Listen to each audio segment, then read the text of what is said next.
Open up your eyes, take a look at me. Get the picture fixed in your memory. I'm driven by the rhythm like the beat of a heart. And I won't stop until I start to stand out. All right, ladies and gentlemen, boys and girls, welcome back to LorcanaCast, the happiest podcast on earth. And we are super happy because we finally have a massive news drop about the game, release dates, cards, new cards, GenCon, all kinds of crazy stuff. So we're going to jump right in and talk about this brand new article from IGN. With us is the entire cast. We've got Jason, Skeff, and Chris. How is everybody doing? Doing fantastic, brother. Super excited to be here and talk about the new reveals. In the great immortal words of Mickey Mouse, oh boy!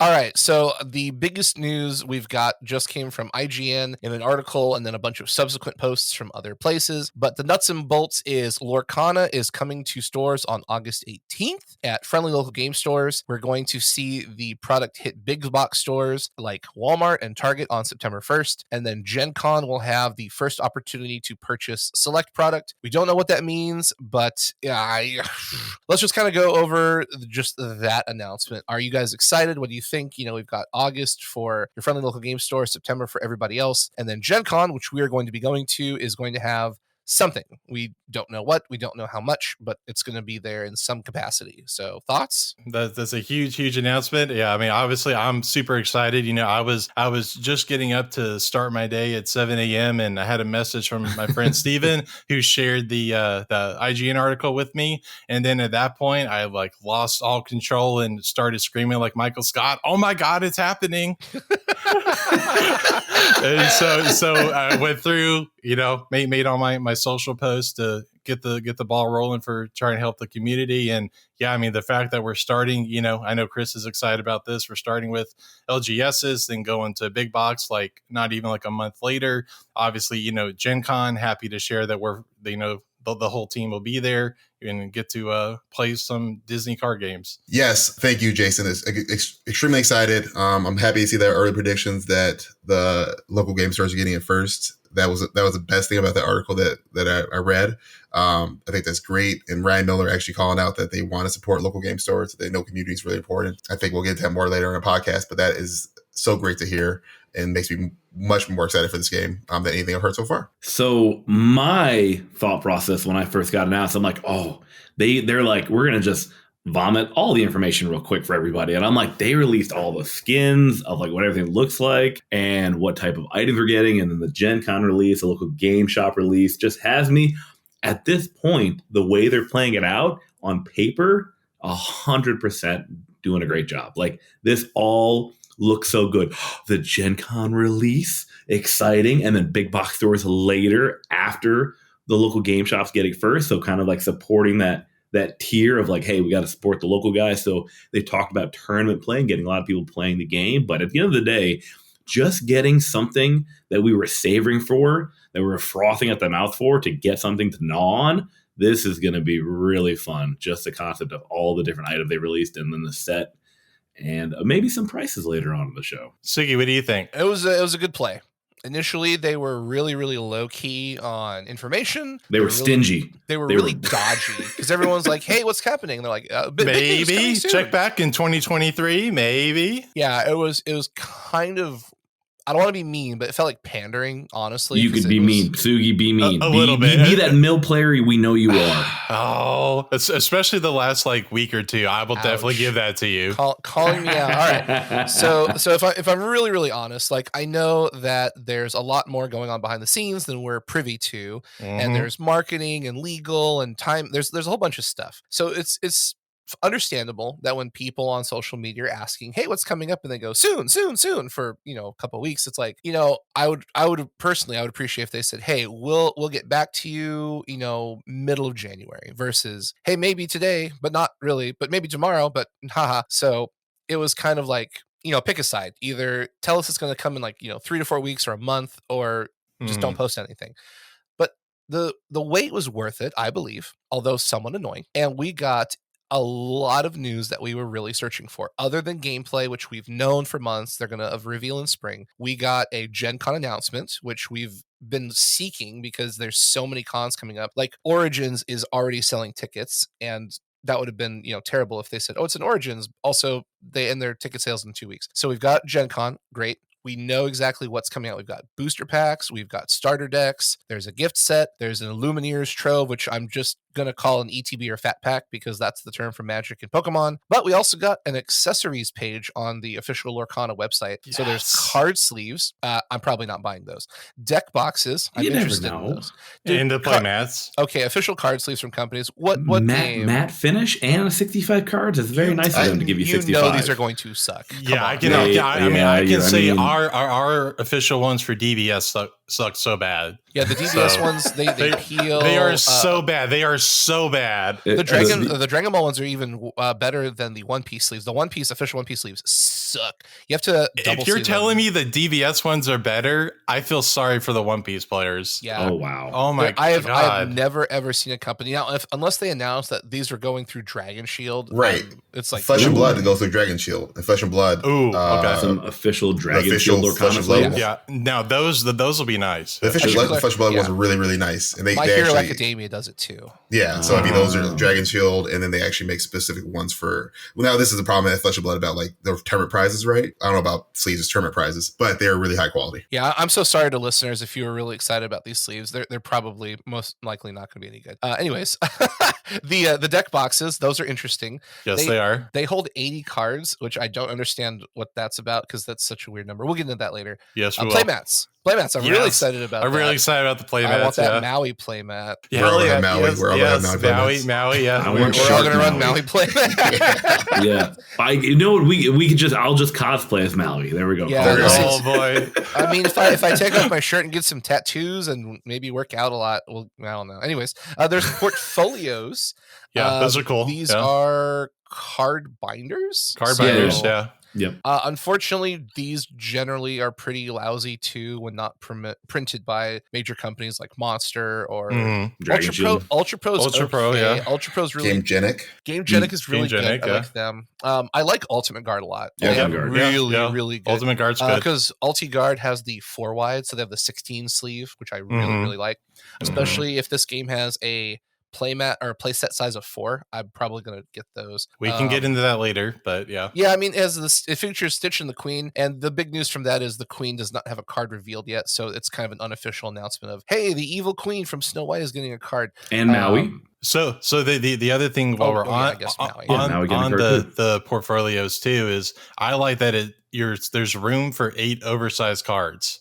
As someone who has like Pokemon oversized cards or DBS oversized cards, special thing, yeah. I really like it because I just got oversized cards like all over the place. So oh my gosh, and they never fit anything.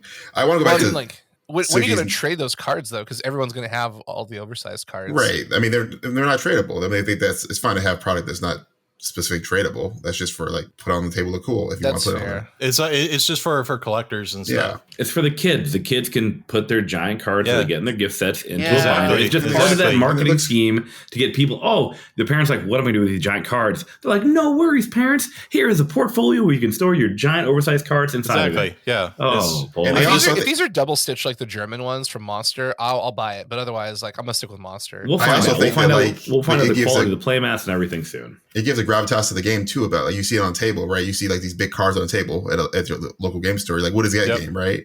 So it gives a little bit more flashiness to like seeing the game actually played. Even if it's not like everybody has them and they're not official and they're not really special, but they bring people in, I think. And I just want to comment. You know what they could do? They could do oversized cards as promos for events. That too. They could, and I bet they will very much. Does that mean you would slap your opponent in the face so when much? I would hate it too, but the fact that this specifically says 8 oversized cards, like why would you have so many cards? They're probably going to give them out as prizes.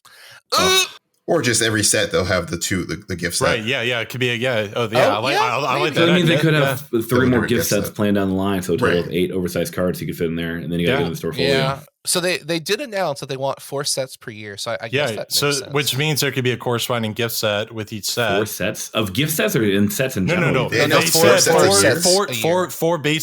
sets a year. So 200 cards. That's like 800 cards. Jeez, that's a lot of. Ryan said that. Okay. Yeah, it's Kudos in to you, the Ryan. it's in the article. Yeah. So yeah, Oh, it get does say ready that. for 4 booster sets a year, which means I guess 8 oversized cards per gift Yeah, set. Woohoo. exactly. Yeah. There we go. I'm just curious to see what the quality. I'm sure they're just going to be plastic deck boxes, but you never know, right? In the playmat, hopefully they're stitched on the edge and not cut open, so they don't Please, fray. God. So we'll find out. But it's nice to see that they're coming out with accessories, a la the Pokemon. All right, let's talk about the 80 sleeved cards while we're here with deck boxes. Yeah, What's up absolutely. with that? So like, if you look at the starter deck, Mm-hmm. that's got everything you need. It's Yeah. a deck of 60 cards. We don't know Yes. what the spread is. We'll talk about that in a little bit. Why would you have an 80 sleeved card box? Even if you double sleeved it, that's still 60 cards. What are you using those extra 20 cards for? I want to know. Room for your 800 tokens. Well, Exactly. Obviously come with each one of the Exactly. sets. theory, do you think there's going to be a sideboard? No, I hope not. I don't think Sideboards so. are complicated and Why not? challenging. Why would they say 80 sleeved cards if there wasn't a sideboard? See, yeah, that's where I'm on the opposite end. I hope there's no sideboard. I want a sideboard. I don't want a sideboard. I I love don't want sideboard sideboards. either. Sideboards Okay. are I don't think that, complicated. again. I think if we're going to the base that this is my first TCG trading card game. A sideboard is very complicated. A sideboard is something that is an add-on to like Magic and higher level plays, right? So I hope they don't go that route, and I don't think they're going that route. I think it's just the fact that you have more room, right? Like you buy a 100-card deck box. Like most games don't have 100 cards that you need to fit in there. That's just a size they picked, and it's a nice size to have for space to put tokens or dice in there too. So I'm not reading too much into that, and I do hope that, again, this being a starter game, this is not going to be my competitive game. I want to be able to go somewhere, play it and play in tournaments, but I don't want it to be like fab for me, right? Flesh and blood. So I hope no sideboard. That's where I'm at. And to clarify, a sideboard is an extra set of cards you can swap out between rounds. So normally when you play a trading card game, it's best 2 out of 3. So you start with a fixed amount of cards in your game 1, and then when you go to game 2, you can pull, for like Yu-Gi-Oh, it's 15 cards. For Magic, I think it's 15. So a sideboard would be an extra set of cards. But I mean, like, why would it say 80 sleeved cards? I genuinely don't understand, because it doesn't need to say 80 if you're only using 60. Again, It's just for, like, extra It's sleeves. just extra room. Yeah. Just It's- telling you how many Like, look you at can Game hold. Genic. Like Game Genic, most of their holders are 80 card holders or 100. Or 100. Very rarely do you come across 60 card holders nowadays, because people just want to carry their deck box. They don't want to carry anything else. So like having extra space Right. for maybe more sleeves. Right. That's Or why you the get a flip-in tray from Ultimate Guard.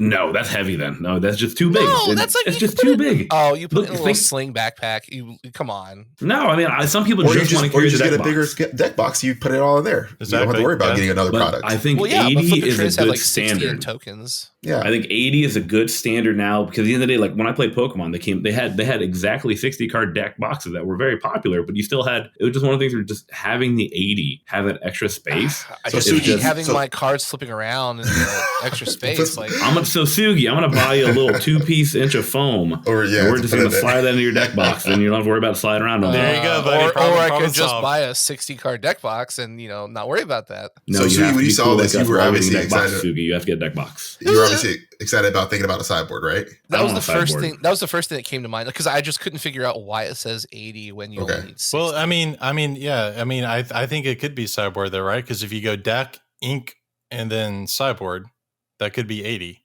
I think I like the idea of a sideboard, but the other thing is I like flexibility in deck building, and we've already been told, hey, you only have two colors per Yeah, deck, 2 up inks. to 2. Yeah. So it's like, well, that's kind of a limitation. And then if you say you go up against a really bad matchup, like, and you're playing best 2 out of 3, you've got to have some way to get out of that bad matchup, because it would just feel really bad if it's like, I guess I Yeah, just if lose you're- because yeah, I don't if have you an just answer here. if you just Well, I straight mean, up I feel in the game two, design, there's yeah. 200 cards and 6 colors. I feel like in the first set, I feel it just shouldn't be any too crazy auto losses. There's going to be. There's going to be like 1 to 2 decks that are just going to be like the deck. We're gonna find out, and that's the great part, right? Yep. It's Simba. Sugi, what do you? It's are we? Latin. Are we convinced that Yes, Ruby. the 60 cards does not include the inks? Okay, so this is a great question, and this Thank is you. something we need to really ponder about for a second. Yes. If you go to the Disney Lorcana.com official website, click on products, they have everything listed, and it says each starter deck includes 1 starter deck of 60 cards, including 2 foil cards of the characters on the package front, which is really cool, 11 game tokens, which we're going to postulate about that, 1 rule book, which great, and 1 booster pack containing 12 randomized cards, which we're going to go here and talk about what comes in a booster pack. So each booster pack contains 6 commons, 3 uncommons, 1 foil card, and 2 rare slots, which could include any of these combinations: a rare card, a super rare card, or a legendary card. That's actually pretty cool that each booster pack does give you 2 rares instead of 1. And there's 3 rarities, which we've talked about in a previous episode. So Yu-Gi-Oh style, you got rare, super rare, ultra, which is a legendary. So we'll see how that goes. So like 60 cards in a starter deck. And it says on the packaging, ready to play starter deck. So that's all you need. Everything's in there, all your tokens and stuff. So this is something that the table needs to talk about. Do we think it's a 60 card deck, Magic style? Do we think it's like 50 cards and a 10 card ink deck, One Piece style, or like a 45 card deck and a 15 ink deck? Or what do you guys think the spread of these 60 cards will turn out to be once we actually play the game? I'm pretty confident, fairly confident, that the starter deck itself is going to have a maximum of 60. It's either 60 or 62 cards, because I don't know if they include the foils in the 60. I believe the foils are a part of it. So 58. Okay, so it should be a part of it. Yeah. Okay, so it's 60, because I feel it's going to be 60. It'll just be 60. Because otherwise, why would they make the card sleeve 65? Right? Like they're not going to make. You're going to be able to start a deck. Card sleeves. No. So card sleeves extras, because some of these are going to break. Exactly. Right. But I mean, that's why I feel like it's not going to be any more than 60, because the card sleeves are set up. I don't think you want your inks. I don't think you want your inks in the same sleeves.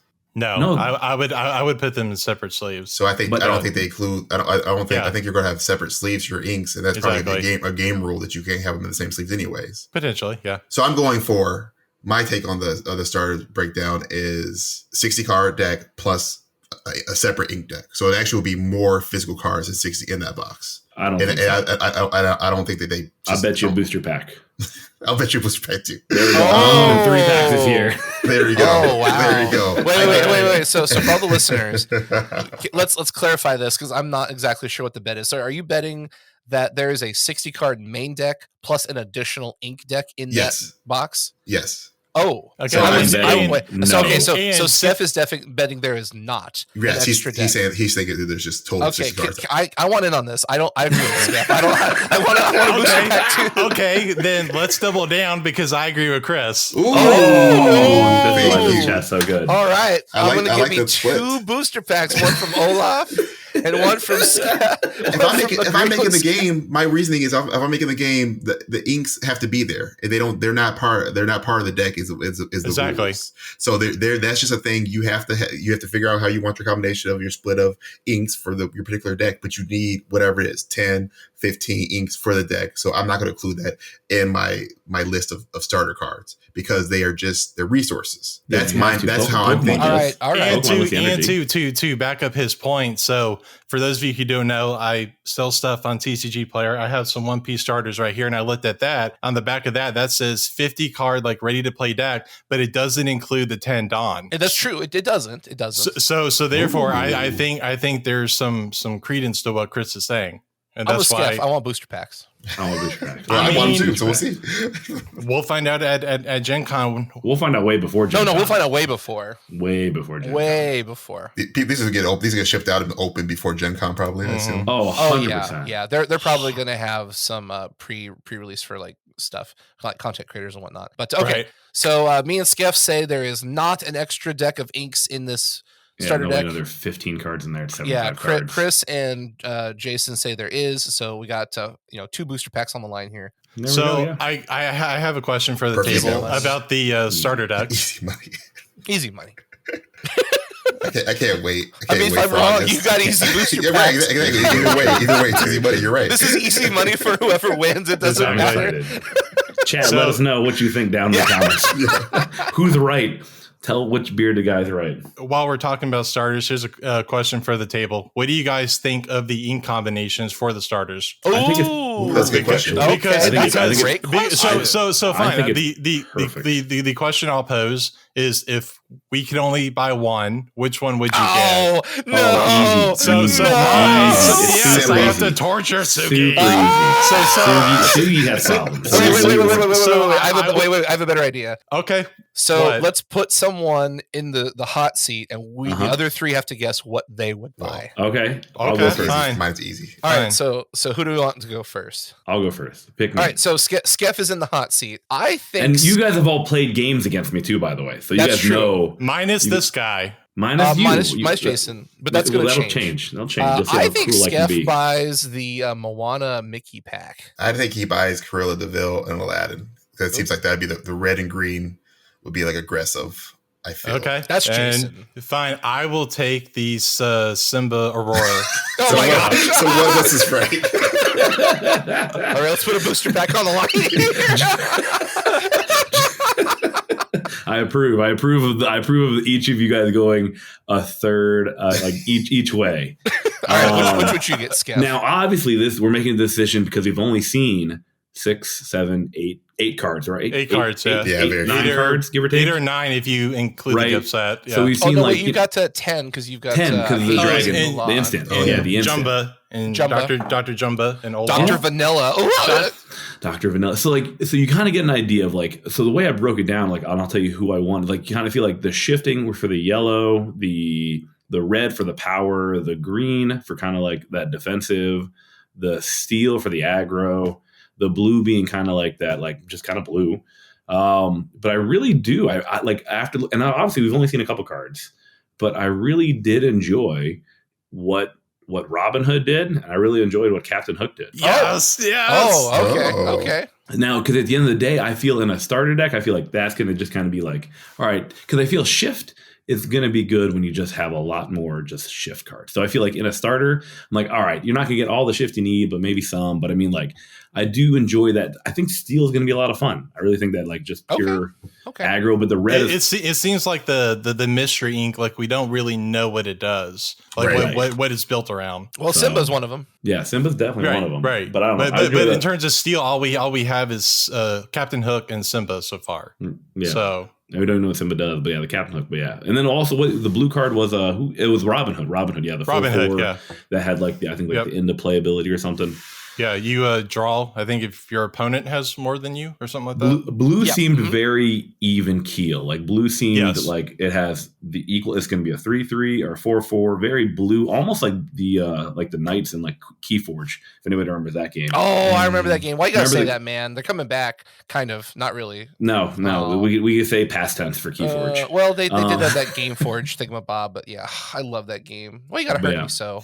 Oh, because I love you, and we have a new game, so it's going to be fine. I love you too, Skeff. We got to get something good to eat when we meet up at GenCon. So I'm gonna teach you guys. There's so much good food in Indy. Yeah. Shout out to chat. They're all coming to my hometown. I'm from Indianapolis. So like we're gonna have a party here, and it's gonna be fun. Yeah, a lot of good food trucks. Yeah. Mm-hmm. All right, who wants to go next? I think that was fun. I'll go.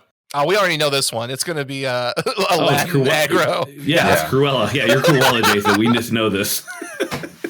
You and me are the easy one. It's Chris and Skeff that I'm not sure about. Because I could probably play all of them. You're not an aggro player. No, I'm not. I'm buying multiple of them because I want all my guys to be. I want to play Fat. Is Fat Han an option? Can I play Fat Han? No. Can I play that? No, is that an option? Then I'm playing Dash 52. Oh, what a crazy game! Disgusting. All right, what else you guys got? Hold on. What would you like, Jason? You guys got it right. I mean, I mean, now you just seem cruel. Ella. Now, to be fair, I have been on Twitter being like, "Yeah, Ruby's my color," or "Ruby X." So I have been shouting that from the rooftop. So the hard one. He's gonna go aggro. Every time he plays Mulan, we have to sing the song. No. Yes. No. Which one? Jason, you have the strength of a raging river. Yes. Oh my gosh! So he gets Brave Little Tailor Mickey. He gets Aladdin. He gets, I get Maleficent. I get Dragonfire or Breath or whatever it's called. I don't know how you pay for any of it because those all cost $4.79. Those cost a lot of money. We'll get the games over by the time we get there. That doesn't seem very aggro. Yeah, I mean, like no. There's got to be low key drops where it's going to be like 1 and 2, like early aggro. Aggro is steel. So steel is actually aggro. The steel is going to be your aggro. The red is going to be your high powered one. So red is going to be a high cost power. So yeah, I could go. Yeah. So Ruby is Ruby red going to be more like black from Magic with like big spells removal, and then steel's that's going to be amethyst. Amethyst is no. Amethyst Amethyst is because Elsa does a tap, right? Well, control is control is blue. Yeah. No, control's going to be blue Amethyst. It's going to be blue purple. That's blue purple. Yeah, it's blue purple. Yeah. Green is going to be kind of like your defensive one. Yeah, I guess it's going to be a really ugly deck. Is going to be Zoo. You're going to run green and yellow because you're going to use green to keep them off you, and then you're going to shift up with yellow, and they just have this big unkillable thing. You're going to have like Hades and Stitch. Yeah, but you're not going to have a lot of board control though. You're going to have less characters because you have to You shift everything. Oh yeah, 100%. So you're going to shift. No, because the Stitch with shift gives you draw power if they have 2 or less power. So you're gonna have a bunch of low to the ground weenies to like get card advantage, and then you're gonna like level up your King Hades and just hurt them. Oh man, that's such a gross. All right, Chris, what? At least Chris, we're gonna put you in the seat. So, what would Chris play here? Chris would play the shifting one. Yeah, I was gonna go with Moana and Mickey. Yeah, that's what I was thinking too. Chris is the outlier here. Apparently, I'm very transparent because that's mechanic wise. I think that is what I'll go for. I will say that, like we know each other, chat. Like we've played games with each other in multiple different forms. But I will hope that like Simba for a character, I'm really excited about because that's one of my favorite characters in Disney. But yes, mechanic wise, purple and yellow probably are going to be my go-to. Maybe some blue thrown in there. Okay. But yes, that's the one I'll be playing when we pick up on August. Yeah. Oh yeah. All right, I'll take the hot seat. This should be really easy. You're playing green and purple. It doesn't exist, but that's what you'll be playing. I think you'd be playing green, right? You want to take the green. Green. I mean, I presume you and I are the same. So no, I'm playing blue. I'm playing Princess Control. Really? Oh, you're playing the Princess, the Elsa. No, wait, Elsa's purple. The blue you play blue purple. and purple. Yeah, okay, makes sense. So you take the blue, but I mean, you're also interested in green though. But you're saying I'm interested in all the colors, but yeah, I'm really interested in blue the most by far. Oh, okay. Because we've got Aurora in blue. We've also got, if you look at the booster packs, Maleficent is in blue. She's in blue. Yeah. What is that? Amethyst? No, that's our. I'm going to get all of these names wrong. By the way, I'm just going to call.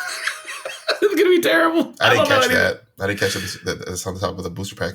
So if you look at, they've got Elsa in purple, Mickey in red, and then Maleficent in blue, and then of course Maleficent in her dragon form is red. She is, yeah. But then you've also got Princess Aurora in blue. I was like, maybe we'll have the 3 godmothers, the 3 good the fairies, in blue. Like, so also is going off this point of Aurora and Maleficent. You could also like have the color change for her dress and then have her in red as well. Yeah. Oh yeah. Trying to be like thematic with the movie. So it's kind of cool that they could color shift characters because we've seen Maleficent in 2 different colors and they're probably pretty opposite the color pie. Like blue does not seem to be. Blue is kind of like low to the ground, weakish characters with really good abilities. Well, red is Robin like I'm a big beater that kills you. Like, ooh. Well, yeah, but Robin Hood's like he's a 4/4. He gets you draw power if you have less cards in hand. His abilities really might bring him. Yeah, you're bringing for the abilities, and he has elusive if it's your turn. Right, like he's just a good all around character. Also evasive. It's evasive. There's a V in is there. the key word. Also, chat. Did you guys notice on the Emerald Ruby? That is the King of Thieves Aladdin. Yes, it is.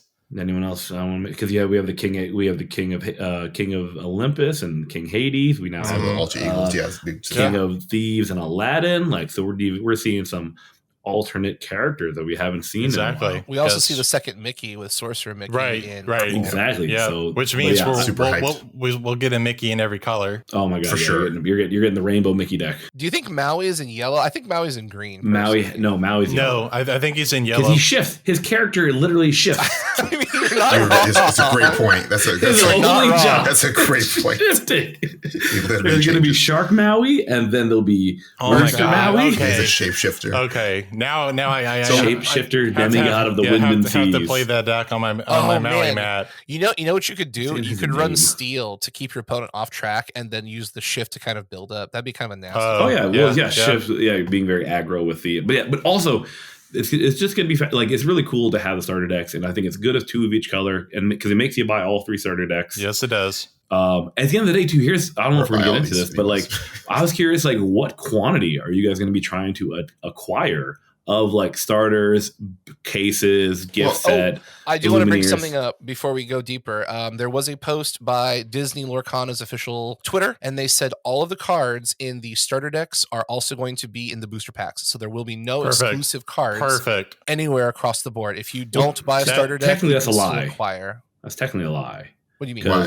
Because there's 2 foil cards. Well, you can get those cards foiled. You can also get them foiled out in the booster packs. I'm sure. I bet it's going to be a different foil. I don't think so. Maybe. They didn't specify the rarity. They just specified the card with the ability. Yes, it'll be the same card, same ability. But I guarantee you that normally the foils are different. You're right. The foils of the starter decks, just a little like caveat to get one to get you to buy them. To get you to buy them is that the foils on the starters are going to be different than the foils in the packs. Because these are very cool for right now. The starter decks are amazing, especially when the game first starts, and you'll buy a lot of those to like hand out to your friends or like to play against your friends. Right, they're easy. But like when the second set comes out, starter packs go down in value because people already know the game. They already have their builds they want to play. They're less likely to pick up a new starter pack, right? Unless they're just going to try to teach somebody. So that's why they usually try to keep them more interesting by saying, "Oh, here's a special foil." By still making it desirable if you're getting into the game later and you want to complete everything. Well, like, oh, hey, in the starters, the foils are different. So you do technically get something you can't pull variation-wise. Yeah. Not power-wise or not gameplay-wise. It's the same exact card. I agree with that 100%. But the foil in the starter decks will be different than the foils that you get in the booster packs. We have a lot of questions, but what is Ravensburger telling us about the color pairings by doing the decks this way? Do we know anything at that point? Do you guys think? Man, you guys are just on fire with the questions. These are how great. How they paired the colors together. Woo! I think the colors actually pair in the least competitive way if you're to take them to a tournament. I disagree. Hold on. This is that meme with the hand and the blue button. Beep. That was fast. I disagree. Skiff, why do you think that? First of all, Siggy, why do you think that? All right. Wait, who you think you want to go first? No. You go first. You go first, and then Siggy will go. This is point counterpoint. So point counterpoint. So the reason that I feel that when you take 2 colors that probably competitively don't go well together, then forces the individual to buy the other starter decks in order to play something actually competitive. Ew. Also, the reasoning behind it is that in Pokemon and Magic, you really can't take a starter deck to a tournament. You can, but you're going to get that fish pushed in. Yeah. So that is why my opinion is that I think they give you 2 colors that don't really work well together. But I think as the game comes out, I think they will eventually. But in the beginning, the colors that they've paired do not work well together in a competitive format. Like you have like the big high powered cards that you just can't really pay for later with just like defensive things. You're really not doing anything. Then you have shifting with control. So you're just like, well, I'm just going to be shifting, but they're not really doing it. It's just, I felt that they're opposite of what they want to do intuitively. And that's where my opinion became. We're like, oh, these are cool. But they set it up where like, all right, these aren't competitive, but you're going to want to buy the other ones to then start making competitive versions. Counterpoint. Okay, I actually think that's a really well thought out point. My argument... This guy's normally a big dum-dum. Don't let this caveman fool fear you. There's a big brain behind here. Watch out. If you talk to this man, he'll bet you booster packs. All right, so the only argument I legitimately have is the green-red deck, because there's like Cruella on the front. She's a bouncer for cheap. She's a mid-range, low to the ground threat removal, and we already know that every single card in red is like oingo boingo, you're dead, I'm bigger, you're smaller, big teehee. So like and green, even if they don't put Jumba in, like Jumba, even though he's like vanilla master, the flavor flav, like his stats for that cost pretty scary. Like a 4/5 for what is it, 4? I can't remember. I'll have to pull it up later, but it's like 4/5 for 4, 4/5 for 5. I thought it was 5. I think it might be 5. I thought it was 5. Like think about it. You've got Cruella as he's a 5/4/5. Yeah, so he's a big body to stall you out, so that way you get your mana on the board, and you can drop your big, Aladdin King of Thieves, or I'm pretty confident they're going to have Mickey variants in here, or at least, Maleficent. So, like, just coming right out of the bat, having the ability to, like, bounce things off the field, throw your big creature down and swing, I feel like Green-Red's going to be one of the more dominant starter decks. Now, obviously, we really, really, really don't know what's in the other 2 decks, so this is just very early guesstimating. But, like, just the color pie and the way it works so far is green is very toolboxy. You have like beefy bodies, board removal, board control, and then red has board destruction, big creatures, and then we've also seen red have evasiveness. So it's like those two colors right now, based on the limited amount of information we have, is kind of scary, actually. I'll say that, I'll go in the middle ground. I'll try to be the middle ground between you two and say that there will be some synergy between in the decks, but I don't know that this will end up being the most competitive of pairings, right? So I think clearly with this type of game, there will come out that you'll want to, green will want to be blue. I don't know. There'll be clear synergy between the two the colors, right? And maybe the starters don't do that clear synergy. Just to kind of give you an idea, a taste of what the different decks could do together. Maybe like a secondary synergy, maybe, if that makes sense, any kind of sense. Just like not the strongest, but also not like randomly put together either. Yeah, something that's really interesting that we're beginning to learn as the cards are being revealed is we've got essentially heroes, villains, and then these like kind of neutral allies. So it's interesting because if you look at the starter decks as they are, the green-red one looks to be like the most anti-synergistic because you have a picture of a hero and a villain, and then you've got Moana and Mickey, which should be heroes, and then Aurora and Simba, which should also be heroes. So it's interesting because within this 200 plus card set, you kind of have these like sub factions of like hero decks, villain decks. So like I know I'm jumping way ahead, but if you look at the Hades card on the gift set, he gets extra pips for each other villain you have. So you're incentivized to build a pure villain deck to make him really scary. Which is awesome. I think Mulan has a similar effect based on heroes.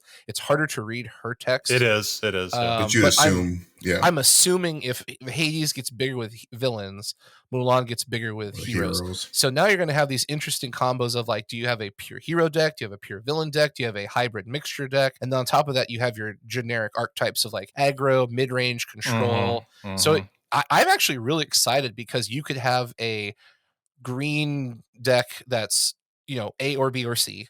You could have a green-red deck that's A, B, C, D, or E, because now you can have like hero and villain, hero, villain, villain. So the combinations are very interesting. I'm pretty excited to see how they pull this off because it's a lot less straightforward than we thought initially. And before we move off Star Decks totally, I want to just throw an idea out there, and this might go for later in the show, so let me know if that's true. But if we do have a tournament at GenCon, I think it's going to be purely starter decks. No, I think it's going to be starter decks plus boosters. Yeah, it's going to be a sealed event. Yeah, I imagine. I see you. I think again, if there is an event, it would need to be the base level. Very very straightforward, very simple. What can be more straightforward than already ready to play starter decks? Open your starter deck, play. But how soon do you make kids cry? Well, because once you realize that's the point. Yeah. Way to throw me under the bus there. You know what? I'm gonna buy you some of those 65 card sleeves and force you to play with those sleeves. I will win with them. Booster pack. 100%. Okay. Done and done. So my argument is there will be a starter deck that's better than the rest. There just always is. That's how it's always been. 100%. So they can't say, hey, starter decks only, because then all of us who know are going to go, okay, cool, just buy that one starter deck. They have to sell product. They've got to liquidate all the product. Very true. Yeah. Also, in my opinion, a sealed event is way more fun than a starter deck because you get to crack packs There's and options. then slightly customize your deck. So I think Magic sealed events are a starter deck and 6 booster packs, 4 or 6 boosters, something around there. Four would be 4. 4 would be right. So I feel like for Lorcana, it's going to be expensive. Well, we're actually going to talk about the prices later on the show because we have them. A booster pack plus deck as is, it's just not enough cards because you're only getting 12, especially if you don't get cards in color. So if you had the starter deck plus the 1 booster pack, and you had 4 additional booster packs, that'd be an additional 5 packs. So that's 56 cards. So you should absolutely be able to find something to slot in, I think. Yeah, I'm still just going off of, I think your arguments make sense from a competitive gamer, from a brand new game being released for the first time at Gen Con. If they do anything that's a tournament style, it just seems the simplest to say, here, take this. Again, it's not going to be a real a real showing of who's the best skilled, or or a balance of the game. Who's the best starter deck It's going to be, here, let's get you guys playing the game. That's going to be the thought. And maybe, and even then, if there's a worry about that, which I don't think they should be worried about that, then it's like, here, you get this pack, you get this pack, you get this pack. We're just handing them out. You pay your fee for the tournament. You get randomly assigned a pack. You don't get to pick it. Okay. You're just there to play. Right. We're not there. It we're not there on to the prize give support. It does. And I don't think. Again, the prize support is you getting to play the game before anybody else gets their hand on it. That would be enough. You don't have to give maybe a special token, maybe a pin, maybe something for being there to remember you were there. Yeah. But this is not going to be world championship or regional. This is going to be your first time. The product you're in. It would be Welcome cool to the very first Lorcana world. Right. Exactly. Oh, gross. But I mean, it'd be cool if they had like a playmat or a pin or something that said like Lorcana GenCon 2023. Oh, I'm in. Yeah, exactly. Yeah, there'll be a GenCon. Dude, there's gonna be a GenCon promo. There's 100%. Exactly. There has to be a GenCon. There has to promo. be. Yeah. So I'll take the DBS angle here, right? So what if we're like Lorcana, because for Dragon Ball we have like events like every day basically for the 4 days of Gen Con, right? So what if it's kind of like an amalgamation of like all your ideas? Like there's obviously demos like on the floor, and then there's like a starter deck tournament one day, and then there's like a seal tournament one day. Saturday's like constructed. Ooh. And then what if we did like Sunday like team awards or something like that? Draft. Draft. It's multiplayer. There's got to be multiplayer. Or multiplayer or something. Like what if it's kind of like a combination of like everyone's idea? I love you guys so much. That is, again, that is so. I want to temper our expectations a lot. This is a brand new game being released for the first time. I want to play, Chris. I want to play. I love you guys so much. Who's going to be staffing those events? Like, I feel that's like it's not it's Ravensburger. It's not FFG. Like, do they have the staff to like Probably run not. these? You think about stuff like that. They've never run an event at Gen Con before, right? So like they're gonna. I'm sure there's going to be some sort of game tournament. I'm sure there's going to be at least one or two things. There'll definitely be demos. For sure, demos. You get a for doing the demo. Just from the logistics and just resources, I don't think there'll be like multiple tournaments. I think there'll be maybe one sealed thing per day. And then, because that's easy, like you don't really need anyone to, it just needs a couple people. Anything more than that, I think might be a little too much logistically for them to pull off at Gen Con when their main focus is going to be welcome to Gen Con. Don't please trample our booth. And then here you go. Yeah. Okay. Sell product. Yeah. I mean, Gen Con's I'm so crazy. excited. I can't temper my expectations. I'm sorry. And also, I feel pretty good. I think talking about Gen Con right now is good. This is a good time to tie this in too. I feel pretty good that they're announcing now they're going to be a Gen Con. That's happening. As all of us know, being TCG players for a number of years, these cards, probably printed by Carna Monday overseas, right, are coming over on ships. So like some of that stuff's unexpected. Like, so like normally when you're doing, and maybe it might work out good because they're going to do the worldwide release within a month of Gen Con. So maybe they are getting all the product over shipped massively, and then they're just going to bring some to Gen Con. But typically, when FFG would release a new set, they'd have to get stuff brought over early just for Gen Con. To airdrop it, right? And that would cost extra money, and then there potentially was always delays because stuff would happen, and then like sometimes it missed Gen Con. So I feel fairly good that we're getting this information out in January.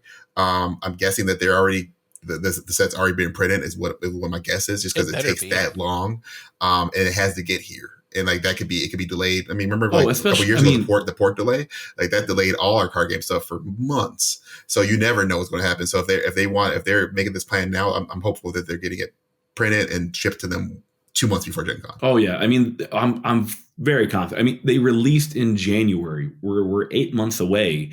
What all of their product is going to look like, you know what I mean? Like, and like the size too on the IGN website, it kind of gives you a ballpark like size wise of what all the boxes are going to be and everything. So I mean, I'm sure it's like mostly done. Also, chat, I don't know if you guys saw. Anybody else want to take a guess on how many boosters are probably in that booster box? Because it doesn't look like many. I'm thinking I'm gonna go with it's going to be a 24 card booster box at $6 per pack, which puts it about $144 for a 24 card booster box. It's a little high for the 24 cards. Well, let's discuss that. So, what information do you have about pricing? Where's this coming from? All right, I guess let's talk about that. Yeah, let's talk about that. Ravensburger on their German media newsroom, and we can post a link to this in our show notes. Thank you, they had a release with information. Everything is in German. Hilariously, the prices have English. So these are all in euros, and we can do a conversion here. So the starter decks are 20 euros. Booster packs are €5.99. The Illumineers Trove or the Fat Pack is €54.99, and the gift set. The gift set, is €29.99. So if we start doing some quick and dirty math using the internet and Google, that means that a booster pack is about $6.50. Yeah. A starter deck is about $22 in American USD. A gift set is about $33. And this, we don't know where tax is on this. We don't know if that includes or does not include tax. Right. And then That's the different. Fat Pack is, according to Google, $60. And what's a normal booster pack right now in America? About $4. $4. Yeah. For now, but there's been a lot of speculation about that jumping up to $4.50. $4 or $5. So I will say, maybe they are. There's two options here. Either they're going a premium route and they're going to charge us more for this game. That's one option, and that you could support that based on what you're seeing right there, right? The other thing you could say is it doesn't mean much because it's Germany, right? And so it could be like I don't know much about their economy or whatever or how that goes, but it could be like Canada. I know things in Canada, just base price is more, right? They pay a base amount more. It's not even a conversion rate. Things just cost more base in Canada than they do in America for various reasons. They built in different tax bases, that kind of stuff. So I don't know that we can say necessarily, without a doubt, obviously, that this game is going to be more expensive than a normal TCG. That's all. That's a position I want to take. My speculation was that I figured with the rise of a potential booster pack increase from like that $4 classic to the $4.50 or plus, my thought was going into this where like, all right, I feel booster packs of this product are going to cost $5. Like anything less than $5, I'd have been like, that's a pleasant surprise. But I'm not surprised it could cost this much. I don't like the Fat Pack being $60. That's really high. That makes me just want to buy one of them, which I'm okay with because there's nothing in there except for just like I would rather buy 4 or 5 of the gift sets than multiple of the troves, because the trove you just get a storage box, and the 2 deck boxes, which I assume the 2 deck boxes are going to be the deck boxes that you could potentially get in the accessory section. I don't know. I mean, I'm thinking they're going to be different. Actually, I would hope that so. They're different. Yeah, I would hope so too. But at the end of the day, I feel like I just like the gift set because of the alternate foil cards of the Hades and the Mulan. I think that's awesome because I'd rather have more cards. Which one? You only want one gift set because if you're paying $30 or $32 every time, you keep getting more and more of those oversized cards. Hey, Chad, here's where my brain becomes speculative, where I'm like, all right, let's get some of these gift sets and let's get some of these foil cards graded because we know how hard it is to get some of those foil cards graded in 10s because they're loosely based, individually packed. So in my thought process, like, oh yeah, the gift sets, get the Hades, get the Mulan, send them off to get graded, see if we get some 10s. That's where I come in for the gift set. That's where my appeal is. Yeah, so I'm not doing that. Yeah. So yeah, when I was speculating before Sugi dropped this knowledge on us, I was thinking starters were probably like 15, 16 packs for 4 or 5. The gift set was 30, so it's pretty close. And then the trove, just because of the contents of it, was probably going to be like 45, 50. So, I mean, to Scott's point, I do think if you really want it, because it seems like the trove item is for collectors and then like competitive players because of like what's in there. I do think overall the like gift set is kind of like where it's at, a little outside of the starters and the packs, of course. But of those two, a booster box. Well, I mean, in terms of the box, like I texted you yesterday, and I mean, I think it's $24 as well. But again, I don't know if it's $90, if it's $100, if it's 100 plus. Like that is going to be kind of high. So, given to what I'm currently paying for DBS product. Well, at the $6, if let's say the booster box is 24 packs per box, which by that picture, it's looking like 24 instead of 36. It should be 24. Yeah. So I thought it'd be 36 like Pokemon originally because it's a 200 card set. That's a lot of cards. That'd be a lot more. Like it's one of the things where like I thought you get more cards per booster box because it's such a bigger set. But at the end of the day, you're looking at probably, I don't know, I was going to say it's 130 to like 150 for a booster box of just 24 packs. Because the legendary cards, how often you can hit those in a booster box, Well, right? see, I that's mean, that's the question. So What's the is rarity drop? is that with the legendaries? Is that Is one that why per the booster box? boxes are smaller? Right? Is Yeah. that why Is it they're like smaller? one per box or Probably two per at box? 24. Or Well, so like Maybe two? there's two paths they could take. They could be low booster count but high generosity and rarities, or they could have high booster count, low generosity and rarities. And based on this picture, this box is pretty freaking thin. Agreed. So I'm hoping that they do low booster pack count, high rarity give. So like a booster box might have like 4 legendary rares. Unfortunately, I think it's going to be the opposite. I think because at the end of the day, they want people to buy more product, right? Exactly. Well, So they of make course. the smaller. They'll make the smaller box, give you only 2 legendaries per box, and you're also it's a 200 card set.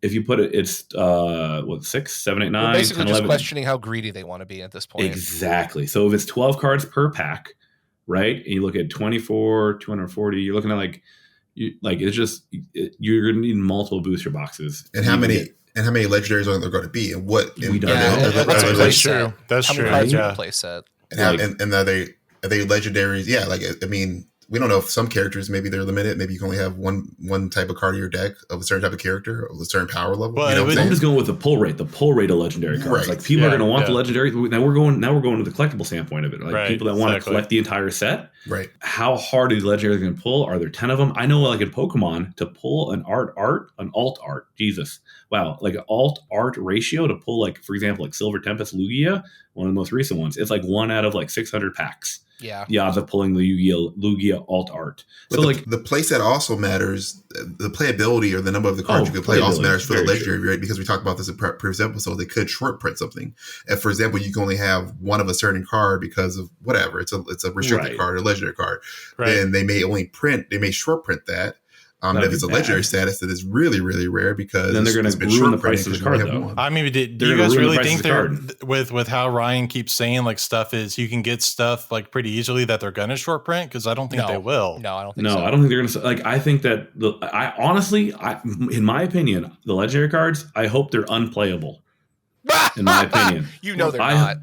But like in That's something Pokemon, that Fab does kind of. here's the reason why. In Pokemon, some of the most expensive Pokemon cards that people go chasing for to collect You can play. are Worst. unplayable. Yeah. So therefore, it gives a booster box that fetch ability where you want to crack it because you need cards in there to play. But then there's also that one chase card where like, oh, it's hard to get, it's valuable. It's not really playable, but it has value because of how hard it is to pull and it looks stunning. So if they could pull it off, like make the legendary cards, because if they make the legendary cards stunning and playable, we are in for a lot of trouble. Yeah. Well, Skiff, a lot of the Lot things of you're thinking though are secondary market things. And again, card game companies should not be concerned about the secondary market. They Card should game be. companies No, they get shouldn't. in a lot of trouble. They should be. And I don't think they should be. This is a different discussion, I guess, but they get in trouble and we have players in trouble if they get too concerned about secondary market. They make decisions based on money, not based on the health of the game. This is very true. Mm-hmm. Very true. But I just So think it seems I don't- fascinating. I don't want, and that might be a bigger episode. But I will just say briefly, I don't want them concerned about the secondary market. I want them to be concerned about making the best game they can make, and the most fun game they can make. And if they think that if they want to tie the card's playability, the uniqueness of the card to its rarity, that's I think that in my mind that makes the most logical sense about why a card be legendary rare is because it does something in the game that is different than any other card in the game. It will, bring that different perspective. So for example, like we were talking about Marvel Snap. Like right now, Galactus changes the course of the game. He's a really hard card to get, but he really changes the course of your whole deck because he's a hard card to get, at least right now, right? So that's how I think about this series one. Is they, like maybe Hades? Well, we know we get him from gift packs, so probably not. But like something like that, like where that you could just build a whole deck around this one mechanic, right? That to me is a legendary rare thing. Interesting. At the end of the day, I've played so many Pokemon games where to be competitive from a playing standpoint, in order to be competitive, the cards you had to get were like insanely expensive because of how hard they were to pull. So I don't want that. I want to be able to just sit down and play anything and not have to worry about pulling a 1 out of 50 card pack. Well, I mean, yeah, the that makes trade-off though sense. is you can find a lower rarity version of that Lugia that's not a full alternate art holofoil for a much less expensive price. Because I think the base version of that Lugia you're mentioning is like going for what, $20 now? Like, so it's like 40 or 50, but yeah, like the alt, but they, like I'm curious to see if legendary cards mean alternate versions of the cards that exist in the set, Right. or it's a completely unique card. If it's a completely unique card and they make it becomes like the top tier deck, then I totally agree with that. Then we get into dollars. like Yu-Gi-Oh and Yu-Gi-Oh Bandai territory where it's pay to win. Right. I don't want that. Yeah. I want to avoid that. Yeah. Right. So therefore, that's why I wanted the legendary cards to be almost unplayable due to the fact it's just or alternate treatments or alternate treatments. Or they're alternate color. You want like One Piece, because in One Piece you have cards that are reprinted in parallel rare, and it's just a new piece of art, a new shiny foil. It's got texture on the card. Yes. And it's like this card, this parallel amazing. Rare is like make $50. It look amazing. However, the super rare version is $4. Right. Yep. Like make it look amazing. Make it so because you want people to collect it, right? You want people to collect the game, right? Like they're making this Disney IP because people are going to buy the game and they're not even going to play it. They may just want to collect the cards. That's very true. Yeah. So like, because like Pokemon, almost half the people I talk to just collect the Pokemon cards. They don't play the game. So that's where my thought process was, like, are these legendaries going to be alternate versions of like beautiful, stunning, chef kiss versions of cards that are in this set, right? That's what I'm hoping for when they say legendary cards. Or a niche card. Right. Because if they make it where the legendary card is a one-off, 1 per 50 pack ratio pull, and you need it to play, if you want to play competitively, then we are in for a lot of trouble. We're at the same point there. Like, yeah, I like how Fab does it. Fab does it where their Fable card, which is like 1 per 40 boxes or something like that, very, very rare, is a niche card. Like it's like out of the 8 Fables we have, like really only one's playable and really, and then it's kind of just a really more of a collector thing. And now the newest set they just released it. It's the new Fable is just a reprint of another card, with a different art. So yeah, I think we agree there that that legendary slot of it is really going to be super rare, like where you're going to get it 1 per 40 box or 1 per 400 cases or whatever. It's like something super rare that we don't want it to affect the playability of the game, right? Because then, if you need a set of 3 of that, you're in trouble. It's almost you're in trouble. Less than 1% of people having that deck, right? Correct. Yep. That was just my thought process on like the cost of the booster boxes and then the quantity of packs you get in the box. Right.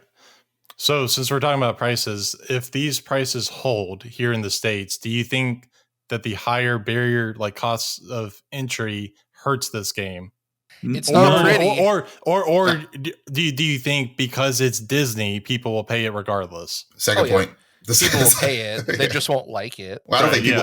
I think this is my first TCG. We said that from the start, right? Yeah. So they won't. They don't know. They don't. I mean, if it really is go with the ignorance, they're setting like, this is standard, right? Right. This is what it is for this game. This is a Disney product. It's a premium product. I can see it both ways. I hope that it is more in line with the current market. I will say that. Well, also maybe the card quality that someone mentioned earlier. Maybe the card quality is phenomenal. Maybe they use like the best cardboard. Maybe these best like foils, alternate arts are just like, okay, these are like alternate art Pokemon level of prettiness. You know what I mean? And the art so far isn't just like, they're not just using art from screenshots. I mean, this is new art that they're creating for this game. Yeah. You could, we know that from artists. I mean, I guess I don't know that for across the board, but it seems like that this is new art being created for this game, which is not cheap. Especially, I'm guessing when you're working with Disney artists, they're not just getting people off the street making their first art for games. Like some of these, Fab was, they were able to get some great up and coming artists. I'm assuming that these artists are known because they're working with Disney. They're doing Disney products. So yes, I can go either way. I mean, I'm going to pay the money no matter what. So, and I think that's kind of where, you they got my money. The Disney part of it, collective it, right? They got our money for the first set probably.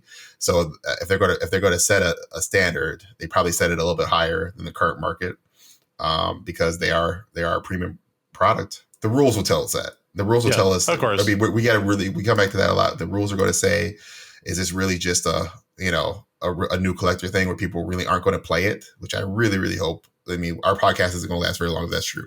If this is a game that people are just I'm being serious. Like, I mean, if this is just a game that I'll buy it, I'll collect it, probably the first set, but I'm not going to keep supporting something that I hate to play, right? Correct. I don't expect that. Yeah, I'm leaning yeah. more towards, by everything looking, that this is definitely a playable game. This is Right. definitely a more casual, competitive game that hopefully my kid can get into. So it's checking all those boxes I want. So far, I just really want to see that rule set. But that tells you a lot, right? And if it really is, you know, I guess to your point, increasing the price more than the base, you know, and it could be a cash grab. Is that one argument, I guess?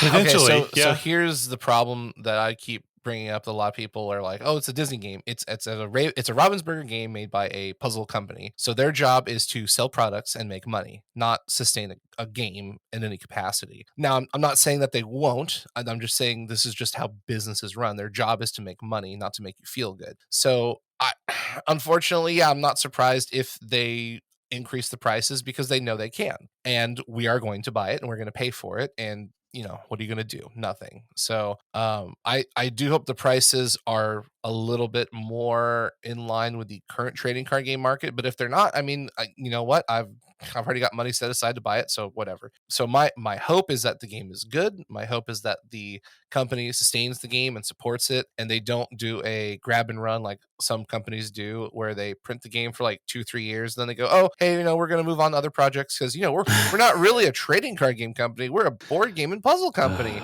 And now you're sitting on all this product going, "What?"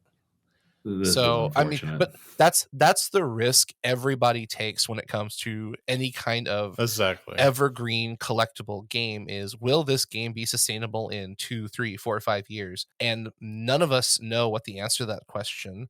I'm pretty sure Ravensburger doesn't know the answer to that question. But the problem is, at any point, if the game isn't sustainable, they can just flip the off switch and go, "We're just not going to support it." And so us as a community have to be aware that these games, be it Lorcana or Magic or Yu-Gi-Oh! Or Pokemon, there's no guarantee that they're going to last forever, especially games that do not have 20 plus years of established content.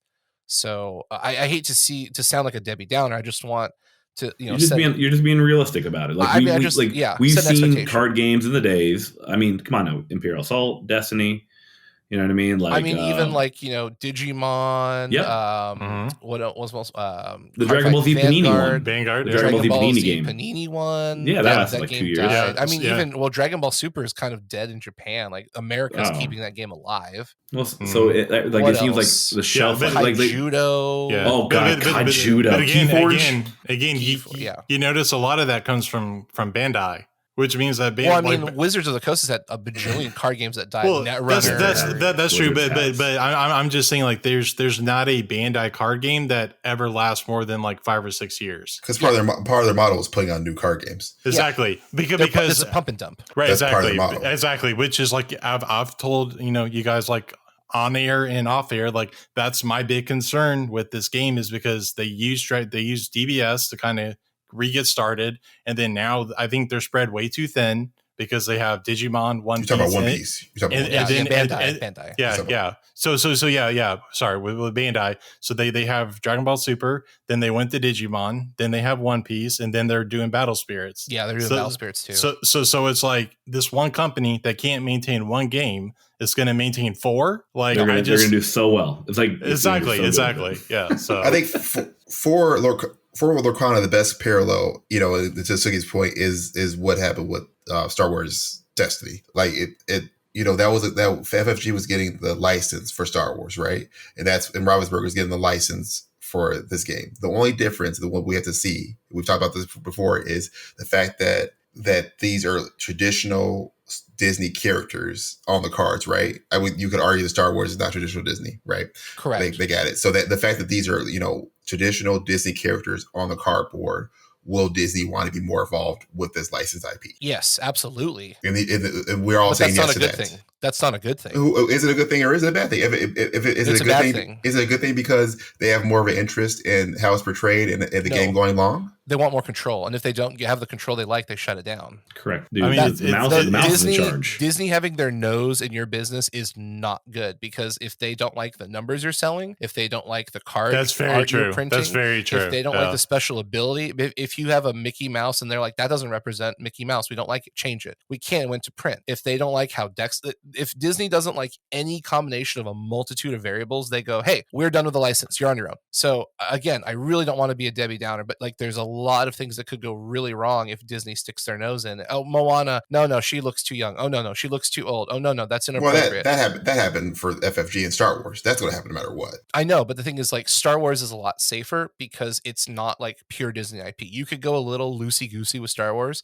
You cannot go loosey-goosey with Mickey Mouse. They will not let you. That is their bread and butter. I mean, Sugi's talking from experience. Like Sugi's like been in the industry for a long time. So. I know that the approvals and how the card things look happen at all games. I'm just wondering, I think they were more willing to not get involved in the minutia of the sales for Destiny, versus I think they're going to be more interested in the sales of this game and maybe events, where the events happen, that type of stuff. I don't know if that's good or, I'll take your word that you think it's bad. I hope that it helps give more stability to the game, because again, FFG made some bad decisions for Destiny and really bad decisions, right? And I hope that with the support of a conglomerate and a huge power of Disney, that Ravensburger can make some better decisions for the long-term health of this game is the point I'm coming for.